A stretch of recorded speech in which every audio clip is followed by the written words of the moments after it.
If you've been following me on Twitter today, and some of you I know have, and I appreciate the kind words, I really do, I've not had the greatest of days, so I'm just going to go right into Impact. Sorry it took so long. Things have been kind of wishy-washy with the way hours have been, and it's been good, but it's kind of like it's thrown me off of my time. But I had the same hours this coming week, so hopefully I get used to it. So this is your video for today, which is November 6th. And first off, I want to talk about the former TNA World Champion that is coming back to the company tomorrow on Impact. And it is actually Adam Pac-Man Jones. And given the fact that we're in Cincinnati tomorrow night, it makes total sense that it would be somebody from the Cincinnati Bengals. Obviously, I'm not a football fan. Obviously, why would I be? I hate football. Football sucks. But that's just my opinion. Some people agree with me, some people disagree with me. Pac-Man Jones, it's going to be interesting to see what they say about him, given the fact that he was, yes, a TNA World Tag Team Champion. He never wrestled.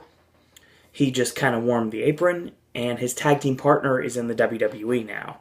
So yeah, he teamed with Ron the Truth Killings back in those days. They were TNA World Tag Team Champions. And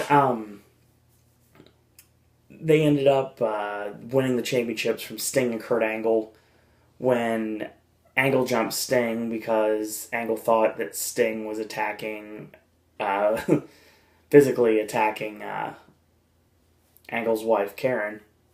So Jones wasn't allowed to compete because they basically pulled him for it. They said they could only do a non-physical role. That's what the Bengals wanted. So they only did this, and Consequences Creed, who you would know from NXT now as Xavier Woods, actually took over for Pac-Man Jones, and they lost the tag team titles to AJ Styles and Tomko at Bound for Glory. So that's a little bit of a history lesson. October 15th, his contract expired. TNA didn't renew it, and apparently he's coming back tomorrow night. Mixed emotions on this. Maybe it's mainstream media. I don't know how well Pac-Man Jones is liked. And who knows what's going to happen with that. So, yeah, we'll see what happens. Excuse me. And I got to get this also done because tomorrow we're heading to Pittsburgh. So I've got a lot of stuff to get ready, get some sleep. If I can sleep, I'm not sure if I'll be able to sleep, honestly. It's like I said, it's been one of those days. Like I said, I'm not talking about it because that's how it works. So, like I said, Dixie comes out. She says, nobody walks out on Dixie. Obviously, she's talking about AJ Styles. She basically said that AJ does not exist, and he's no longer the champion. So, just like since it's Halloween, because this was filmed on Halloween, well, not filmed, but this was aired on Halloween night. Basically, since it's Halloween, just like all the trick-or-treaters, you can show up wearing the belt that means nothing now because I'm getting a new one, and you can pretend to be a world champion. Because AJ, from here on out, it's just simply a costume. I need a real world heavyweight champion, someone that is dependable, someone that looks good, someone that can bring this company back to the greatness that everyone knows it's capable of. So for the next few weeks, there's going to be an 8-man tournament. Now, there's 7 former champions, and the final participant will be the winner of a gauntlet battle royal that will be held later on in the evening. The former champions in question, Cowboy James Storm, the Samoan submission machine Samoa Joe, it's really hard to say sometimes, the charismatic enigma Jeff Hardy, the Olympic gold medalist Kurt Angle, a double of the greatest man who ever lived, Austin Aries, the current reigning and defending TNA X Division champion, Chris Sabin, and the It Factor, Bobby Roode. So they all come out, they're standing at the top of the ramp, and Bully Ray comes out with Brooke and basically says that you forgot one person. How can I win the championship back if I'm not in the tournament? So Dixie knows exactly who Bully Ray is. Bully Ray's the cause of all this. He lost twice to AJ Styles. He is the simple cause of the problems. And Bully stops her and says, you know, The first reason I lost was Earl Hebner. The second reason I lost was because Ken Anderson got involved. So Mr. Anderson comes out. They trade blows. Anderson stomps away in the corner. And they subdue him and lead him out in handcuffs. So Brooke gets up in his face when we come back from commercial break and like browbeats him a bit, and he's kind of like smiling and everything, and he gets attacked from behind with a chain from Bully Ray. So Bully beats him like a dog with a chain and basically said, "You're worthless, you're nothing. I brought you into this club. I'm the one who's going to take you out." So furthermore, continuing our Bully Ray Ken Anderson feud we're going to get for the rest of the year. And again, the matches they've had have been pretty good, so I think this is going to be a fun feud. And we're transitioning away from aces and eights slowly but surely. I say aces and eights is officially dead as of the end of the year, and Bully Ray will go back to business as usual. I don't know what this is going to mean for Nux and Garrett Bischoff, but that's a video for a different time altogether. So we have a rematch for the TNA World Tag Team Championships, a rematch from Bound for Glory. The current reigning and defending Tag Team Champions Robbie E. and Jesse Goddard, the Bromans, defending against Cowboy James Storm and the modern-day Viking Gunner. So, decent tag team match for what it was. We go midway through the match like we do here on Pop, and Storm goes for the Eye of the Storm on Jesse. Robbie E ends up making the save on the pinfall attempt. Whip in reverse, and E plants him with a Cobra Clutch Slam on the Cowboy. So they double team Gunner, and they double whip him over the top rope to the floor. So Robbie E clotheslines Gunner on the floor, and back in the ring, Storm nails closing time on Jesse. And Robbie E pulls, Jesse to the floor, so there's nothing else that can be done to him. So they suplex him back in the ring, and he sweeps the leg, holds it down, an Ultimate Warrior and Rick Rude finish. 1, 2, 3. The Bromans retain. Okay tag team match for what it was. I don't mind the Bromans. I actually like the team. I really don't like Jesse, but I really like Robbie E a lot. I like what they're doing with Storm and Gunner. I kind of wish they'd push Storm more towards the World Championship, obviously.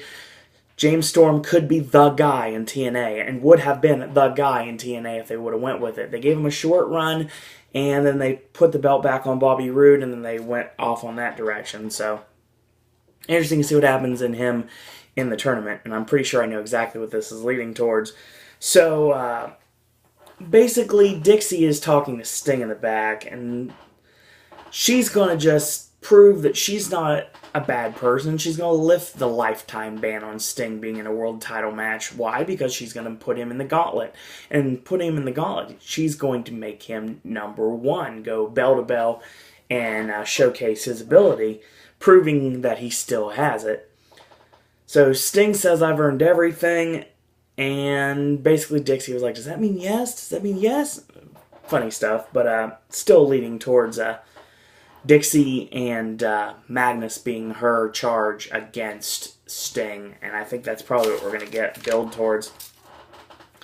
So we get the best part of TNA, the Bad Influence, the Fallen Angel Christopher Daniels, and Frankie Kazarian. And they're dressed up like Sherlock Holmes, because it's Halloween, obviously. And they're going to take on the case of the on-again, off-again monster, and even maybe get back the television championship that seemed to have disappeared. They're going to reveal who the monster is. Who's the man behind the mask, obviously. Interesting. So we start this promo. We get another rematch from Bound for Glory as Ethan Carter III, EC3, taking on Norv Furnham. Yes, the returning Peter Avalon from PWG. So this match actually wasn't bad either. Elongated squash for the former Michael Hutter. And big boot by EC3, and he pounds away in the corner. Whip in reverse, sends him short into the buckle. Exploder suplex on Norv, and Norv jawbreakers out, and he gets caught with a sleeper hold, and he swings with it like a swing sleeper, and the fans start chanting, "Let's go, Blue Guy."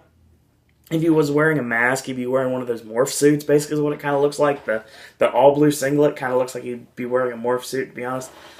So North punches his way out, ducks the clothesline and 2 shoulder blocks. He lands on his feet, and he drop kicks EC3 in the back. So he charges in, gets backdrop to the ring apron, lands on his feet, springboard, flying body press, 1 count only. He comes off the ropes, EC3 throws him up in the air, elevator down, and plants him with the 1%, the Bulldog driver for the 1-2-3. After the match, he gets on the mic and says, "I'm Ethan Carter III. I'm a Carter, and the world needs us." So, more elongated squash for EC3. I do think that he's going to be a cornerstone of this new group that eventually will come to fruition after Aces and Eights dies off, with Magnus and EC3 and potentially the Bad Influence, to be honest, unless maybe Ego. So Ego, EC3, and Magnus as the new regime to go after AJ Styles. Makes sense to me. So who knows? So Bobby Roode is talking to a doctor, and apparently his name is Dr. Scott. Funny, he's not overweight with no neck. Anyway, Dr. Scott wasn't really, well, yeah, he was. So he's concerned about Angle's well-being and that he has medical clearance to compete tonight. Well, this, of course, goes nowhere. The Bad Influence run into ODB, and they basically make the comment that ODB stands for Overly Developed Bosoms, which made me laugh. So what do you know about Eric Young? And, of course, Eric Young, and what do you know about Joseph Park? And Eric Young shows up and says, "I got something special for you guys later." And ODB, of course, has to say, "I got something special for you later," and bam. So, yeah, more sexual innuendo from ODB and Eric Young. Yay.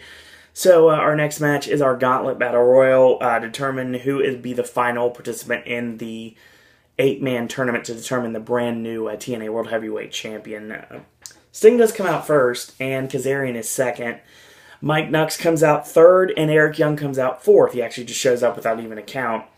So the Fallen Angel, Christopher Daniels, is fifth, and then Manic comes out at sixth. Magnus is out at seventh. So we have our final participant, Magnus, at 7. There's a 7-man battle royal. Not since Sega Dreamcast has this been a possibility. So Manic Ranas Nux over the top to the floor.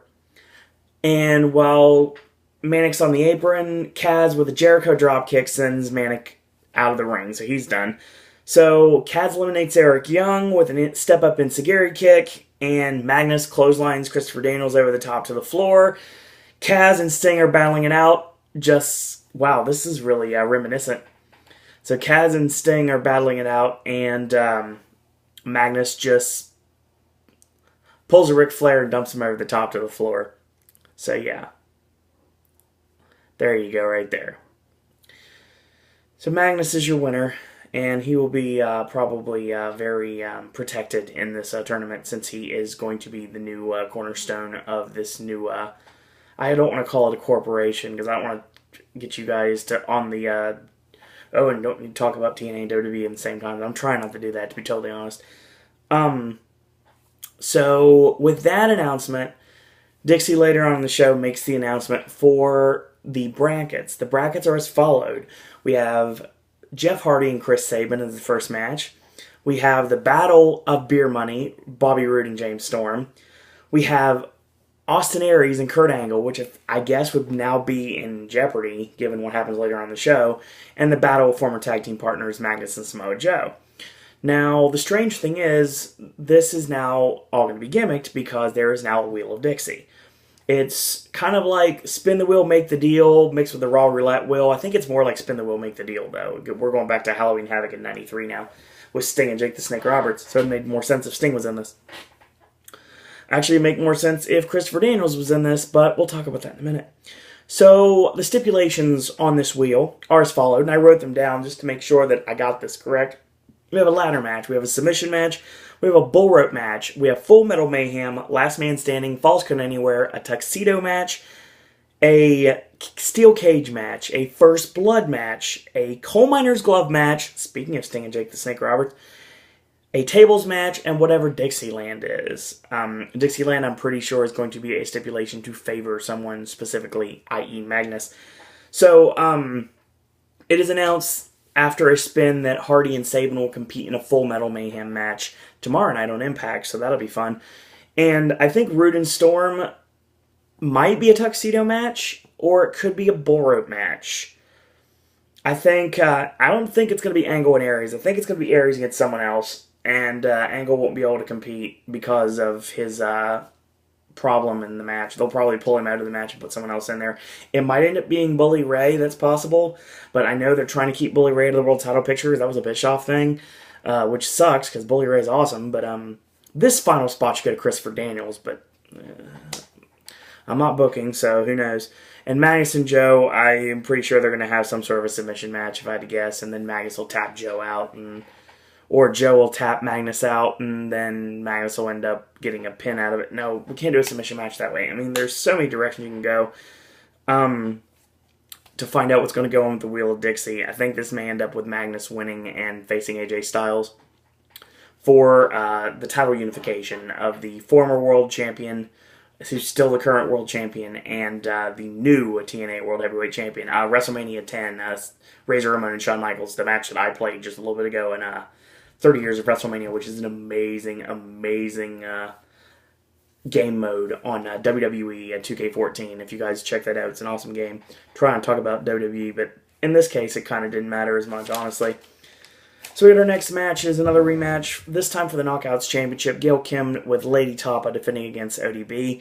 So Gail locks on the ring post figure 4 midway through the match and stacks her up for a pin, 1-2, and a kick out. So ODB punches her way out, comes off the ropes, big clothesline by Gail, 1-2, and a kick out. So she locks on a side head scissors and she bridges up, kind of like a press, like a push-up position. And then ODB ends up turning it around into a single-leg Boston Crab, or a single-leg Minnesota Crab in this case. And Gail valiantly crawls for the bottom rope, grabs it, and calls for the break. So Gail charges in with a drop kick in the corner, like a front drop kick, and she misses, finds nothing but turnbuckle. So 2 big shoulder blocks by ODB, and a big scoop slam, middle rope into the Fez press, 1-2, and a kick out. Lady Tapa gets on the ring apron for the distraction. Gail put on the top turnbuckle, and she ends up getting crotched up there. She hits a swinging front suplex, which looked really awesome, by the way, and goes for a pin, but Tapa's got the ref. ODB gets rolled up. Referee finally turns around, and she grabs the rope for good measure. Gail Kim retains the Knockouts Championship. Again, we need to find a new challenger for Gail Kim. I really wish Mickie James would come back, honestly. I wish Kong would come back at this point. I really wish that the old regime of TNA Knockouts would come back.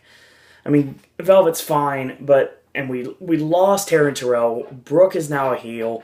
So, I mean, there's so many things that you can't do right now. You need a solid babyface to go after Gail Kim. Or you turn Gail Kim babyface and you turn Lady Tapa in the heel when you split them up somewhere down the road. Not if, when you split them up somewhere down the road. Interesting to see where we go from here.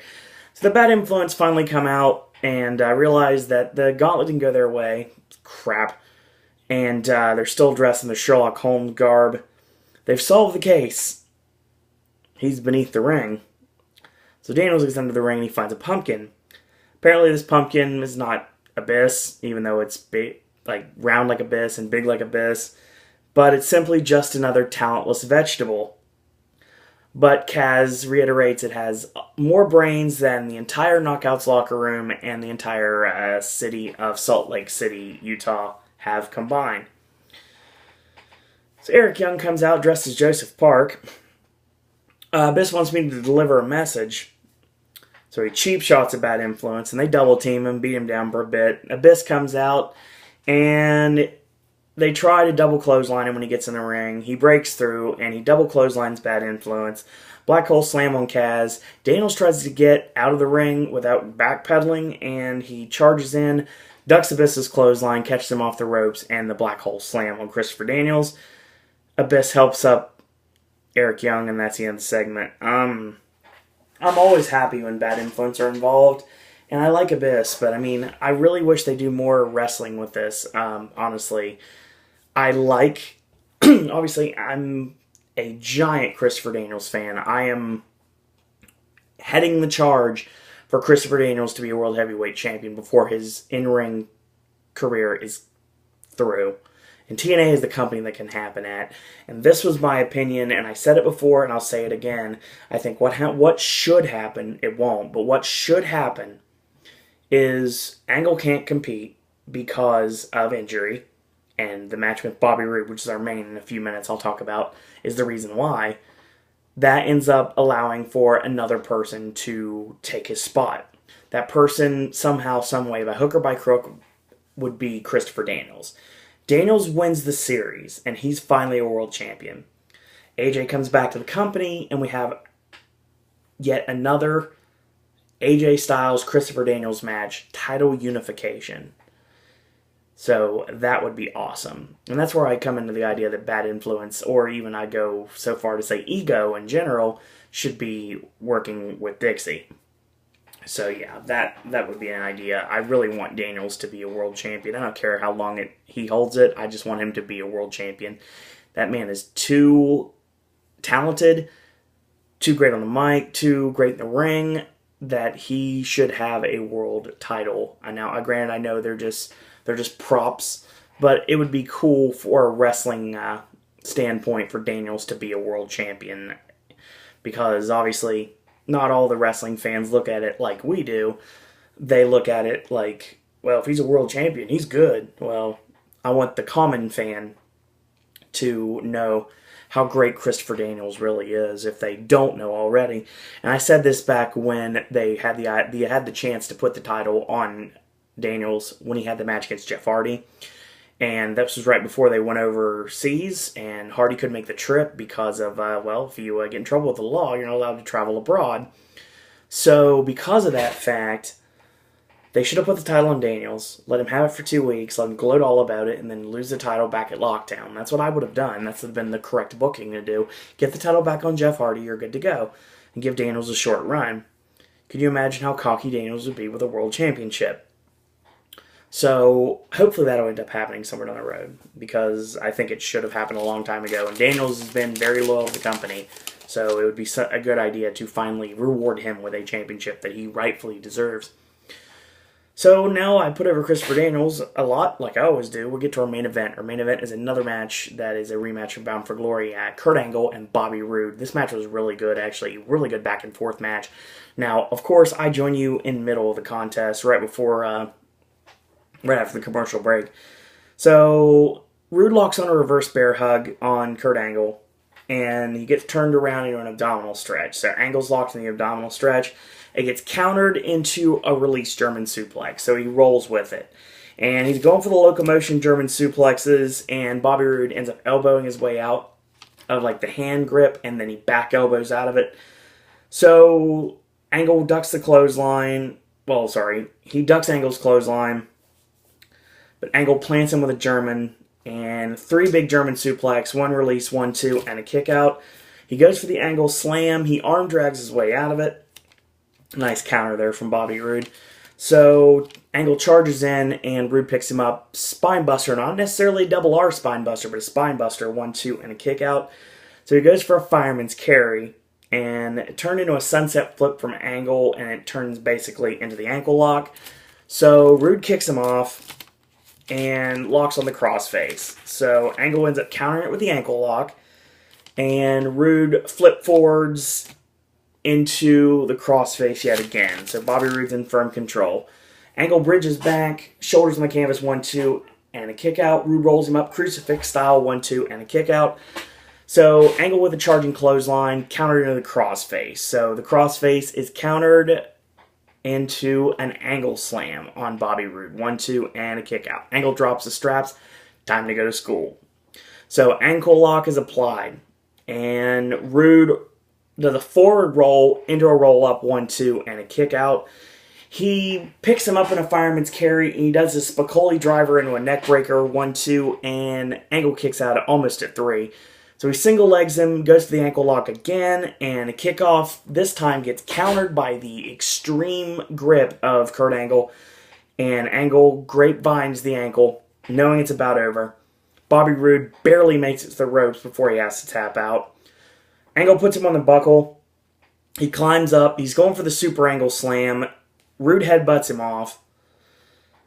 Angle kips up to his feet, runs up the buckles, nails a belly-to-belly superplex, and the arms draped. And when he lands, of course, so much impact, so much body jolt when he lands.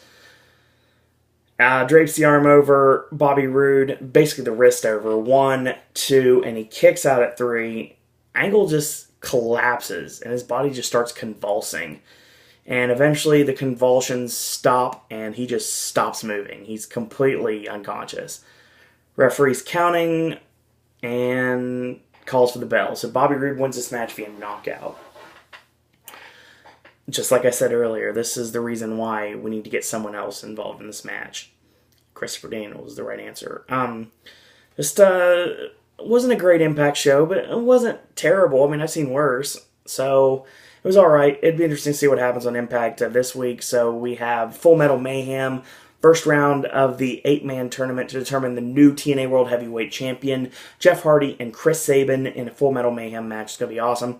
And interesting to see what happens with a Bad Influence against Abyss and Eric Young. It's Joseph Parks going to get involved. If Kurt Angle is able to even compete against Austin Aries, because he's going to have to soon. What holds for the Wheel of Dixie for the duration of the tournament?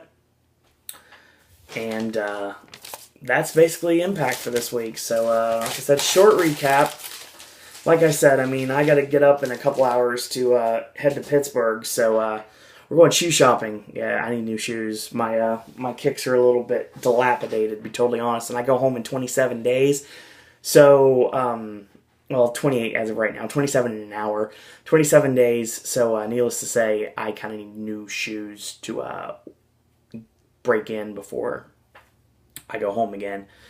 So, we're going to be hitting up the Tanger Outlets and DSW, and we're going to Best Buy and Costco, because that's what we do. And I'm going to the Hard Rock with my mom. It's going to be awesome. And then we're going to get something, eat, come back here, and I'll do an Impact recap for you guys on Friday, actually. We're going to be shooting video in Pittsburgh. I'll actually have a couple videos from Pittsburgh, so maybe 1 or 2. I don't know, maybe 2. Definitely filmed from the Hard Rock. That's what we did in Orlando, so that's what we're going to do here. So there's always that. So in the meantime, thanks to everyone that's gave me some virtual pats on the back. I really appreciate it, to be totally honest. My friends are awesome. I can never say enough about how cool you guys are, how great you guys are. So, in the meantime, if you like these videos, tell your friends about them. Leave a comment, do subscribe. Help spread the word about Pop. And you can tweet me if you'd like. It's at Sir Owen Disney. If you want to find me on Facebook, you can friend me on Facebook. It's Owen Disney. Or if you want to email me your thoughts, comments, opinions, and ideas to improve the channel, or things you like about this channel, things you want to see continue. You like Versus, you like AJ's movie reviews, you like Ben, you like Will, you like to see a video from Molly somewhere down the road, let me know. SirOwenDisney@gmail.com. So I will join you guys in Pittsburgh tomorrow, virtually, and I will join you Impact fans on Friday, NXT and SmackDown on Saturday, and Sunday AJ does return, so we will be getting a Versus out to you, as well as AJ's movie reviews, either Sunday or Monday, because I have to work Monday, but not until 5, so it's not shimmy bad. So we'll be good to go on that. In the meantime, thank you guys and girls out there for watching, and until tomorrow, boys and girls, that's all I got to say about that.